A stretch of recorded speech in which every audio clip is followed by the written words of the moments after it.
Eh bien, bonjour, bienvenue à ce webinaire Azeton. Merci de nous avoir rejoints et de votre intérêt dans ce sujet un petit peu particulier qui est RGPD. Ce que je vous propose donc, c'est de démarrer ce webinaire. Alors, comme vous le savez, dans ce type de configuration, nous avons un fil de questions que vous pouvez consulter et utiliser si vous avez des questions à n'importe quel moment. Aussi bien dans le courant de la présentation qu'à la fin, on va essayer de passer un petit moment à échanger, éventuellement à se poser quelques questions.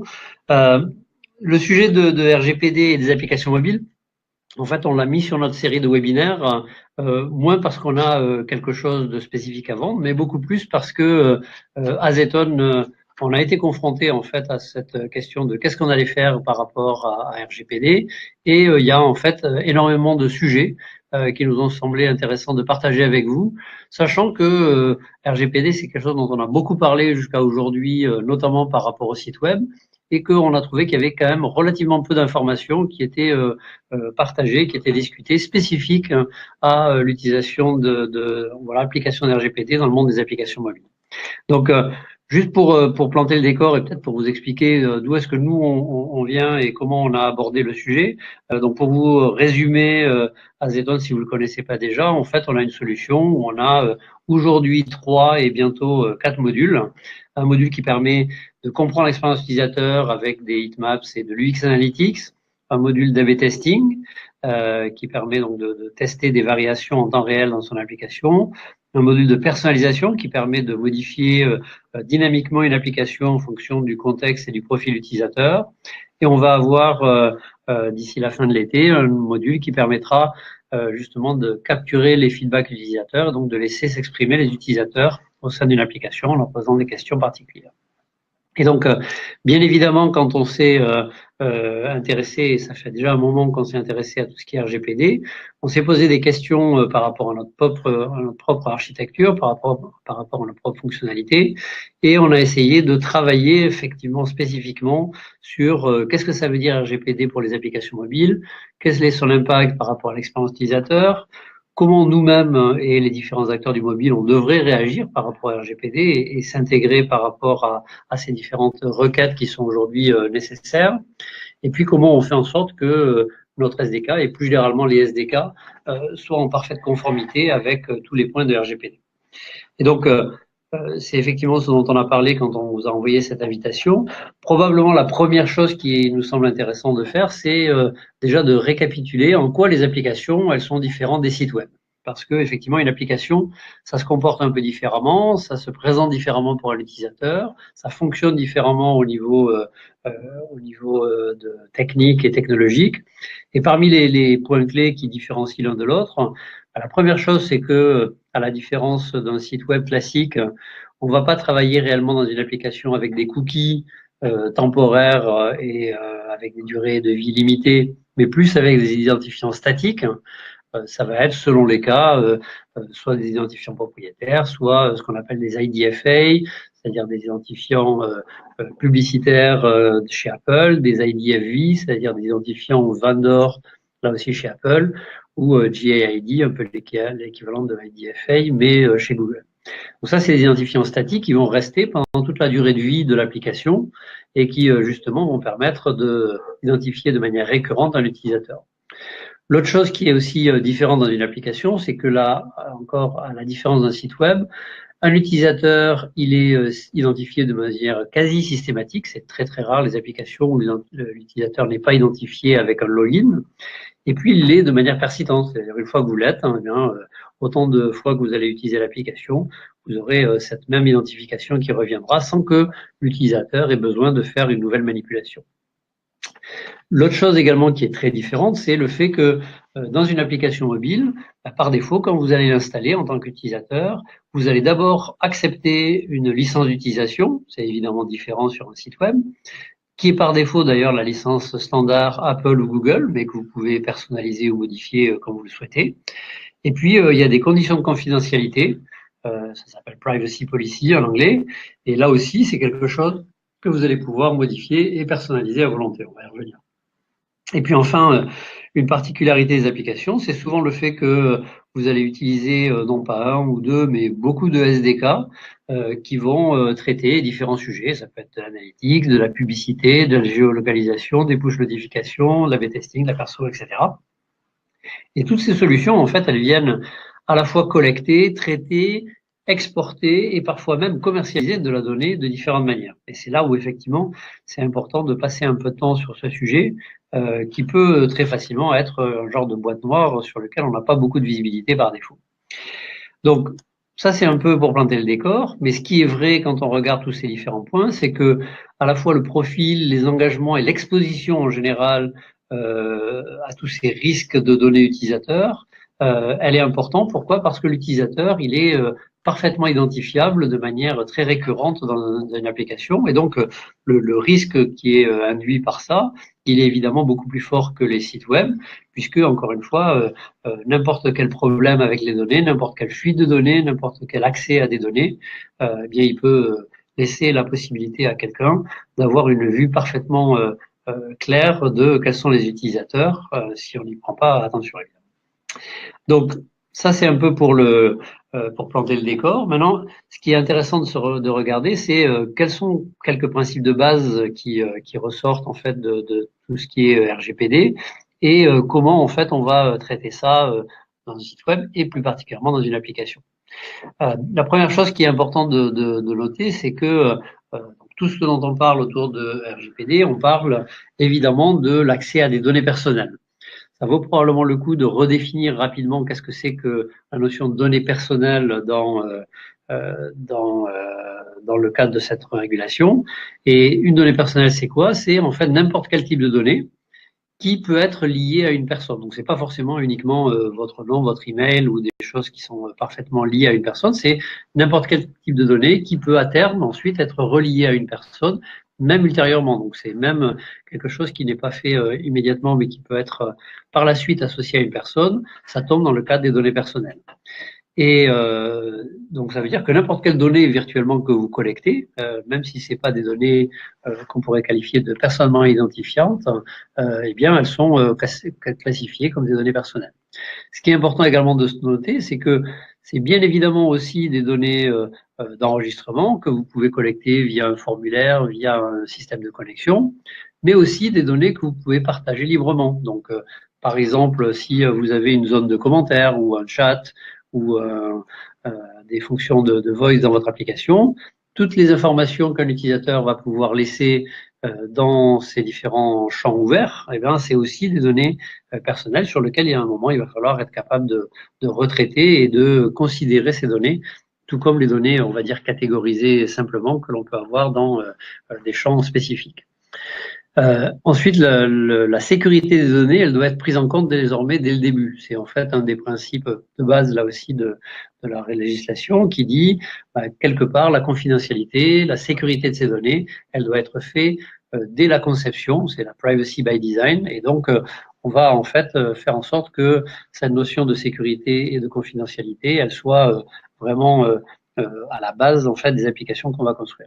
Ce que ça veut dire et comment ça se concrétise spécifiquement, ça veut dire que dans un premier temps, le mieux, en tout cas la forte recommandation, c'est de ne collecter que des données nécessaires au fonctionnement de l'application. Ça permet là aussi de limiter les risques que l'on peut avoir par rapport à tout ce qui est régulation spécifique, mais également de faire en sorte que on soit capable d'expliquer justement à quoi chaque type de données va être utilisé. Et donc ça, c'est effectivement à la fois une obligation vis-à-vis des clients finaux, mais ça sera également une obligation vis-à-vis des autorités de régulation. L'autre chose qui est importante de donner, c'est non seulement cette information de quel type de données va être collectée, mais qui y a accès et combien de temps elle sera conservée. Et puis enfin, il y a une chose qui est extrêmement importante dans tout ce qui est RGPD, c'est le fait que par défaut, on doit s'assurer que les données ne sortent pas en fait de l'Union européenne, donc restent dans un des pays de l'Union européenne. Si elles sortent de l'Union européenne, il faut bien évidemment le mentionner et mentionner également sous quel cadre juridique cette sortie des données de l'Union européenne sera réalisée. Par exemple, avec les États-Unis, il y a ce qu'on appelle un Privacy Shield qui fait partie justement des cadres juridiques dans lesquels il peut y avoir des exportations de données, mais il faut savoir que là aussi, c'est extrêmement régulé de manière très précise. Nos recommandations par rapport à cette partie-là, déjà, c'est faire en sorte de travailler notamment sur la politique de confidentialité de votre application. Souvent, c'est un sujet qu'on traite un petit peu de manière rapide et accessoire. En fait, la politique de confidentialité, aujourd'hui, elle est devenue clé dans une application mobile. D'abord parce que elle existe et qu'elle est acceptée au moment du téléchargement. Mais c'est là aussi que vous allez justement pouvoir intégrer énormément d'informations sur justement quels sont les types de données collectées, pendant combien de temps, etc.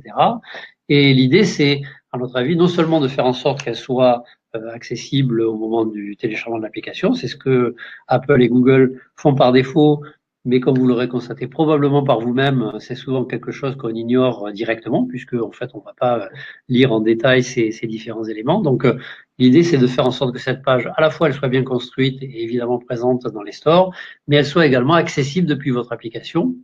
Et c'est également vrai pour votre licence d'utilisation, puisque surtout si vous l'avez amendé, donc surtout si vous avez choisi de compléter la licence d'utilisation Apple ou Google par des termes qui vous sont propres, c'est particulièrement important de la rendre disponible à n'importe quel moment à l'utilisateur. Parmi les choses donc, qui sont importantes de noter dans cette politique de confidentialité, c'est des informations importantes sur notamment quels sont les types de données, mais aussi quels sont les sous-traitants avec lesquels vous travaillez. Donc, on les appelle les data processors, c'est des sous-traitants de données.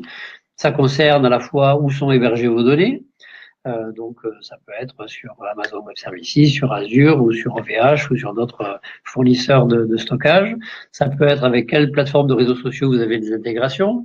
Ça peut être évidemment quel type de fournisseur de SDK vous avez, etc.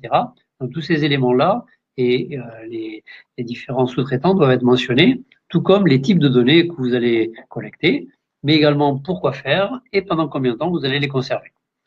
Et puis enfin, une des choses qui est vraiment importante de faire, c'est de s'assurer de la sécurité de ces données-là, aussi bien quand elles sont dans votre application en local que quand elles sont en transit, c'est-à-dire transformer une donnée locale en donnée stockée sur vos serveurs, que stockée elle-même sur les serveurs, puisque, encore une fois, vous vous engagez là aussi au travers d'RGPD à garantir la sécurité des données personnelles de vos clients. Donc ça fait partie des choses qui nous semblent vraiment importantes de prendre en compte. Une autre dimension de tout ce qui est RGPD, c'est également la façon dont vous allez structurer quelque part l'ensemble de votre approche. Ça prend la forme à la fois d'une personne qui va être un référent pour la protection des données, c'est ce qu'on appelle un DPO ou en français un délégué à la protection des données. Alors nous, on s'est posé aussi la question chez Azeton, en fait, qu'est-ce qu'il faut faire par rapport à ces règles-là et par rapport à ces fonctions. Ce qui est assez intéressant de noter, c'est que contrairement à ce qu'on pourrait penser, c'est pas forcément nécessairement un poste à plein temps. Ça peut tout à fait être une personne qui va avoir ça en plus d'autres attributions. C'est pas nécessairement un employé qui est en CDI dans votre entreprise, donc ça peut tout à fait être une personne qui n'a pas un contrat à durée indéterminée, mais ça peut être un contrat en CDD ou temporaire. Il peut être aussi bien en fait chez vous que chez un sous-traitant, donc il peut être là aussi sous-traité. En revanche, c'est important évidemment que vous ayez cette personne qui soit bien identifiée, qui soit clairement identifiée dans vos process et qui puisse envoyer à qui on peut envoyer en fait des informations, des requêtes et qui va pouvoir prendre en charge en fait l'ensemble des structures de règlement que l'on va mettre en place dans le cadre de RGPD. Et puis enfin, il y a une chose qui est importante, c'est que ce DPO, évidemment, il doit être un point de contact, à la fois en interne, mais aussi en externe, et notamment dans l'application mobile. Il doit y avoir un moyen de contacter ce DPO, ce délégué à la protection des données, pour faire en sorte qu'on puisse lui passer des requêtes, par exemple, d'accès, de modification ou de changement de données. L'autre chose qui est importante, c'est la notion de transparence. Pourquoi? Parce que cette notion de transparence, c'est là aussi un des engagements que vous devez de prendre par rapport à vos utilisateurs, mais également par rapport aux autorités. C'est-à-dire que ce que vous allez devoir prouver quelque part avec la mise en place de RGPD, c'est que non seulement vous êtes transparent par rapport à votre traitement de données vis-à-vis de vos utilisateurs, mais vous devez avoir la même transparence vis-à-vis des autorités. Et si un jour elles viennent chez vous, vous devez avoir documenté évidemment tous ces éléments-là. L'idée, c'est à la fois de cartographier donc toutes les données qui sont collectées, où est-ce qu'elles sont stockées et par qui, de documenter pourquoi vous avez besoin de chaque type de données, et enfin de consolider une liste exhaustive des données personnelles qui sont collectées, aussi bien par vous-même, mais aussi par les tiers. Donc quand on parle notamment d'hébergeurs, de solutions de SDK, vous devez en fait d'avoir une parfaite connaissance des données qui sont collectées. Donc si vous regardez par exemple chez Azeton, eh bien, nous, on stocke évidemment un grand nombre de données parce qu'on va collecter des informations sur le mobile, sur les connexions, mais aussi sur les gestes qui sont faits dans une application, évidemment sur des variantes qui sont déployées dans le cadre d'A/B test ou de personnalisation. Et donc nous, on met à la disposition de nos clients, comme vous le voyez, une liste assez exhaustive de tous les types de données et de toutes les données spécifiques que l'on traite dans notre SDK. C'est évidemment quelque chose qui est extrêmement important parce que vous, en tant que client, pour chacun de vos fournisseurs, vous devez avoir là aussi une parfaite transparence, une parfaite connaissance des données qui sont stockées et évidemment derrière de qu'est-ce qui est fait sur ces différentes données, quel type de traitements sont effectués. L'autre chose qui est également importante sur la mise en place de RGPD, c'est comment vous allez mettre en forme et structurer en fait ces différents traitements. La cartographie des traitements, l'idée c'est probablement de s'appuyer sur des registres qui existent déjà. Il y en a notamment un qui est proposé par la CNIL et on vous a laissé ici le lien vers ce registre-là. Je pense que c'est effectivement intéressant de ne pas tout reprendre à partir de zéro, mais de s'appuyer sur des choses qui existent. De la même manière, en fait, structurer et formaliser quelque part les relations que vous avez avec vos sous-traitants, fournisseurs de technologies, ça peut faire partie en fait d'un engagement qui est formalisé sous la forme d'un guide du sous-traitant. Et là aussi, la CNIL a proposé en fait un modèle qui peut être réutilisé, qui est en fait un très bon moyen de justement pas avoir à réinventer la roue. Et puis il y a une chose, alors qui est peut-être un peu moins formalisée, mais qui est vraiment importante, c'est non seulement de structurer ces différentes relations, mais également de créer un journal de bord, c'est-à-dire de faire en sorte qu'on ait une liste de tous les traitements qui sont effectués par vous-même ou par vos partenaires technologiques. Et la raison pour laquelle c'est important, ce journal de bord, c'est que non seulement vous devez avoir cette transparence dont on parlait il y a un instant, mais vous devez avoir aussi des engagements clairs sur qu'est-ce qui se passe sur les données une fois qu'elles sont chez vos différents prestataires, et notamment avoir l'assurance qu'elles ne sont pas réutilisées directement ou indirectement à d'autres fins que celles pour lesquelles vous avez choisi une solution. Donc, est-ce que justement, on ne va pas avoir des prestataires qui vont recommercialiser les données par ailleurs ou les échanger ou les exporter à d'autres partenaires? Bref, il y a besoin effectivement d'avoir un cadre à la fois au niveau de l'engagement, mais aussi au niveau du suivi du traitement des données. L'autre chose qui nous semble vraiment important de regarder un peu plus en détail, c'est notamment quand on regarde les SDK, c'est faire en sorte justement que ces SDK ils puissent être facilement manipulés, y compris en local. C'est-à-dire que si un utilisateur, à un moment donné, il vous dit non, je veux pas être suivi par Azeton, non, je veux pas partager mes données avec telle ou telle personne, non, je veux pas être ciblé avec des publicités de tel ou tel type. L'idée, c'est que vous puissiez très simplement poser la question à l'utilisateur et faire en sorte que le SDK soit désactivé directement sur la machine. C'est ce que nous, on a mis en place depuis le début chez Azeton, mais on pense que c'est vraiment une fonctionnalité importante des SDK de laisser la possibilité directement à l'utilisateur de désactiver ce SDK en local instantanément. L'autre chose qui nous semble également importante, c'est dans la mesure du possible, de préférer des SDK qui n'utilisent pas par défaut pour identifier un utilisateur, justement ces identifiants statiques standards dont on a parlé. Pourquoi? Parce que à partir du moment où vous fonctionnez avec ces identifiants par défaut, il peut être facilement recoupé avec d'autres fonctionnalités, avec d'autres bases sur un utilisateur donné par la suite. Et donc, si vous utilisez, c'est le cas par exemple chez Azeton, un identifiant entièrement propriétaire qui n'est pas retraçable justement vis-à-vis de ces autres identifiants, vous avez beaucoup moins de chances justement de recroiser des données entre différentes solutions et faire en sorte qu'à un moment donné, votre utilisateur puisse être nominativement identifié. Rechercher des partenaires qui évidemment garantissent le stockage et la conservation des données au sein de l'Union européenne, c'est extrêmement important. Et si c'est pas le cas, là aussi, il faut avoir des garde-fous pour faire en sorte que tout ça soit effectivement bien réglé. Et puis enfin, ce qui est important, c'est il y a beaucoup de notions de réaction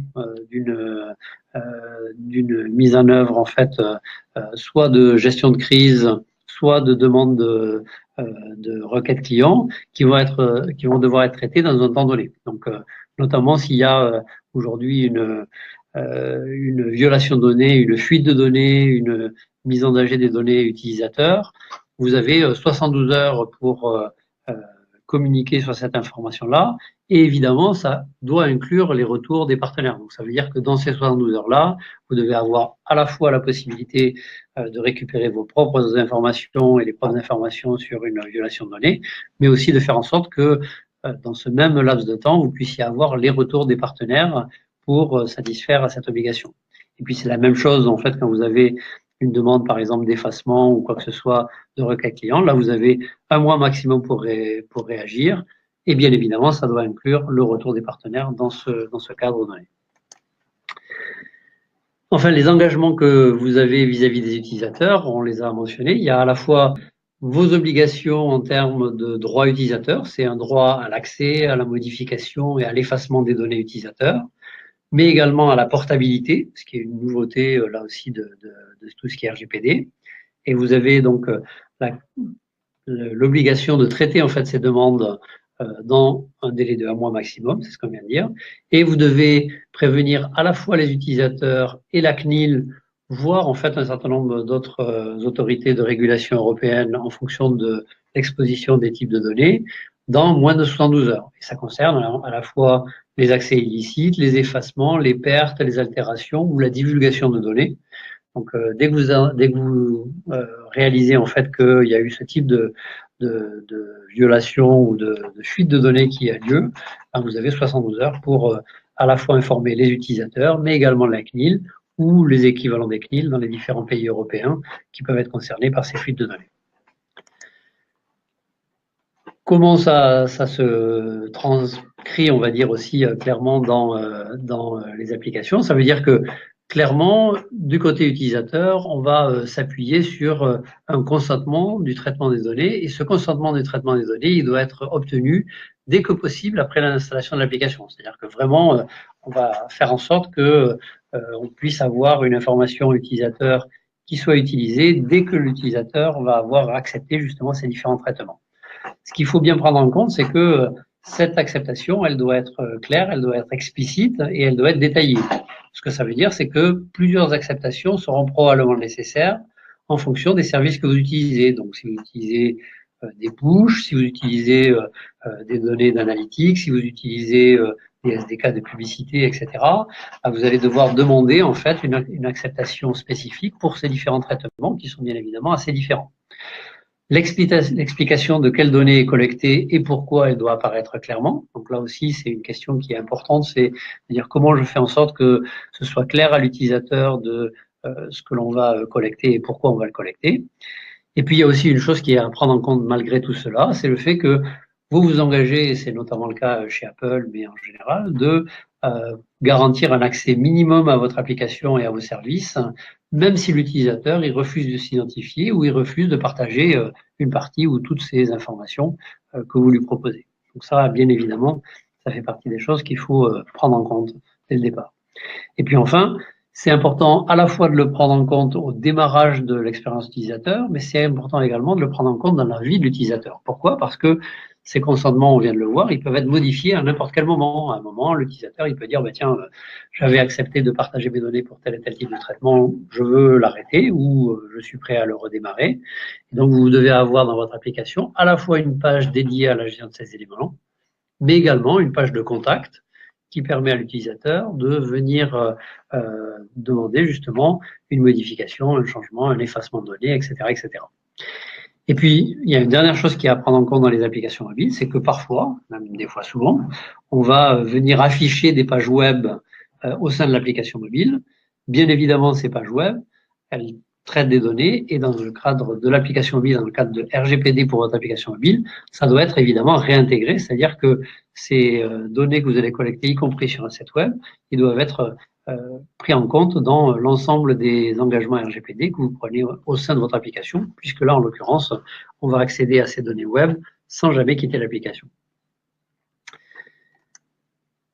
Parmi les recommandations que l'on peut aussi continuer à faire sur cette partie-là, qui est évidemment très importante puisqu'elle va impacter l'expérience utilisateur au sein de l'application, c'est évidemment de travailler et d'optimiser tous ces éléments d'interface à tous ces traitements. Une des bonnes choses que l'on peut proposer, et nous on commence à le voir de plus en plus avec nos clients, c'est justement aller A/B tester un certain nombre de ces demandes de consentement, justement pour obtenir le meilleur taux d'acceptation possible, parce que évidemment c'est absolument pas quelque chose que l'on veut voir venir éroder l'utilisation ou l'engagement des utilisateurs dans l'application. Il y a également un certain nombre de best practices qui existent et qui vous permettent éventuellement de vous appuyer sur des choses qui ont déjà été faites pour justement travailler sur le contrôle des données personnelles. Un exemple qu'on peut donner, c'est cette solution qui s'appelle le badge de confiance par Orange, qui a été mis en libre accès et en open source par Orange. Donc, c'est facile de récupérer ça, de le modifier à volonté et de l'intégrer en brique dans son application. Ça peut encore une fois donner un bon point de départ pour comment on va traiter justement ces différents aspects dans son application, si vous ne l'avez pas déjà fait. Et puis évidemment, l'idée, c'est d'optimiser systématiquement l'expérience utilisateur et les pages d'information, les formulaires, mais aussi et surtout l'inscription de l'utilisateur dans l'application, parce que tout ça, c'est des moments clés de la vie utilisateur. Et donc, si on veut garantir le succès de son application, c'est vraiment important de travailler là-dessus. C'est par exemple ce que un de nos clients a fait, c'est ici l'exemple de Coupon Network, où justement sur leur formulaire d'inscription, ils ont à la fois analysé l'expérience utilisateur, ils ont essayé d'identifier les irritants, ils ont A/B testé différentes variations sur leur page, justement pour faire en sorte que on puisse passer cette étape-là de la manière la plus efficace et la plus fluide possible. Voilà, et donc pour résumer une bonne partie des choses dont on a parlé, c'est vrai que nous, en fait, chez Azeton, on a commencé à réfléchir sur RGPD il y a très très longtemps, et aujourd'hui, on s'est rendu compte en fait que RGPD, c'était y compris un des arguments de vente que nous, on pouvait mettre en avant sur notre propre solution.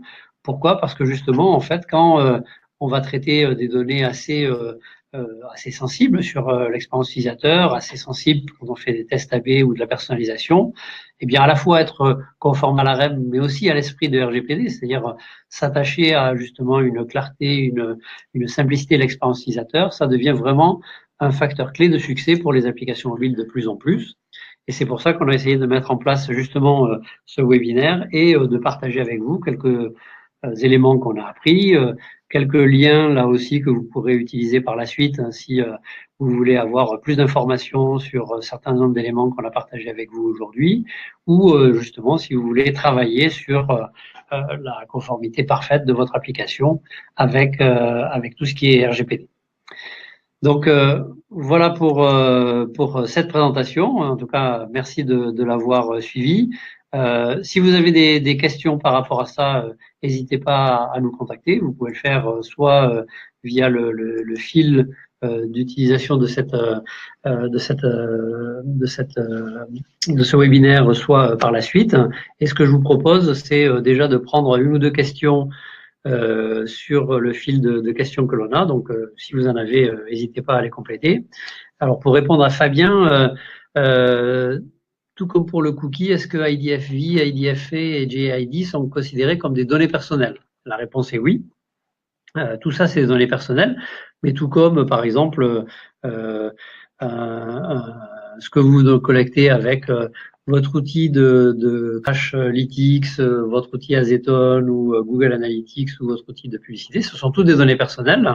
Elles doivent toutes être considérées comme ça, elles doivent toutes être loguées, donc y compris chez nous, par exemple, un geste d'un utilisateur sur une page, ça peut être considéré comme une donnée personnelle.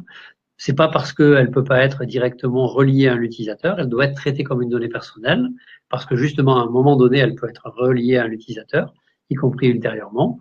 Et donc, en fait, ces données, elles doivent être traitées avec les notions de sécurité, les notions d'accès aux données. Et donc, un utilisateur, il peut venir vous dire à un moment donné, je veux que vous supprimiez toutes mes données de gestes, par exemple, chez nous, ou toutes mes données pour suivre les publicités. Et donc, évidemment, vous aurez à acter là-dessus, c'est-à-dire à faire en sorte que, par exemple, tout ce que vous aviez dans vos bases qui concerne ces différents identifiants soit effacé, ainsi que les données qui leur sont associées. Donc ça, j'espère que ça répond à cette question. Quelle solution de cookie consent préconisez-vous pour les apps Android et Apple? Facile à mettre en place pour un site, mais pas simple pour une app. Oui, je suis d'accord. Alors honnêtement, aujourd'hui, je suis pas sûr qu'on en ait une en tête. Donc celle-là, cette question-là, je la prends sous le coude et je vous répondrai par la suite parce que je suis pas sûr qu'on ait on ait fait un tour vraiment complet des solutions qui existent sur le marché. Donc plutôt que vous dire une bêtise, je la note et je reviendrai vers vous par la suite avec une réponse si on en a une. Voilà, donc ça c'était les deux questions qu'on avait en ligne sur le sujet actuellement. Si vous en avez une autre, encore une fois, n'hésitez pas. Sinon, ce que je vous propose, comme je vous le disais tout à l'heure, c'est que vous nous les posiez par la suite. Vous pouvez nous écrire sur le mail welcome@azeton.com. On se fera un plaisir d'y répondre.